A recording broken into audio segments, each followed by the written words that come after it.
Okay, we're going to show a video here of how to use the grip removal tool. It has a groove that's concave here like a cup and then convex here.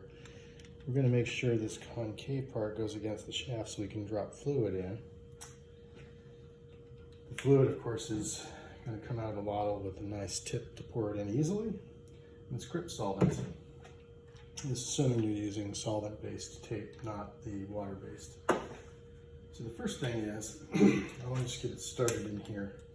I'm going to orient this so that that concave part is facing the shaft this way. Okay, and then I'm going to find where I can just begin to feed it in. You just want to be careful. It's rounded, it's not sharp. But I want to just feed it in here slowly. There we go. So you see I just got it started there.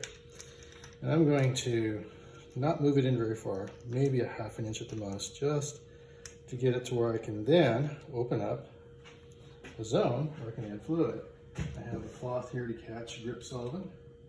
And all I'm going to do is open this up a little bit. I'm going to take my grip solvent and put a liberal amount down in there.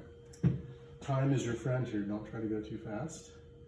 But it's important to do this with the head on, because I'm going to be reshafting these, but I want to do it with the head on, because what I'm going to do is I'm going to start spinning this now.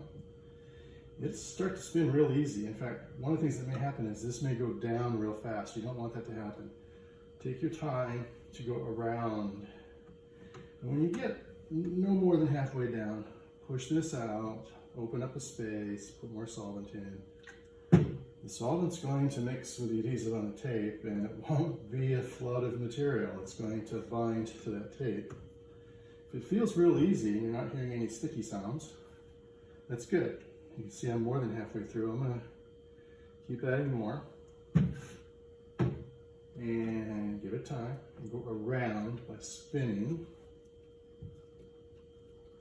And it'll naturally, with a slight pressure down, work its way to the bottom. You can see that I'm adding more.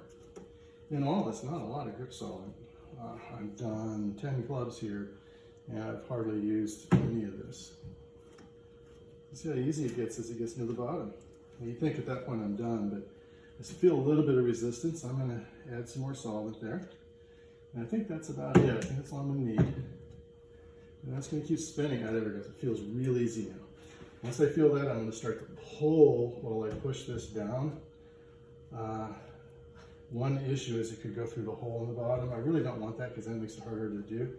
But you notice what's happening is the tape is appearing. This thing's coming out very easy now.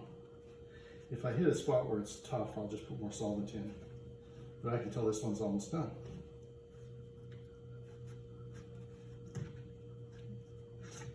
And there it is.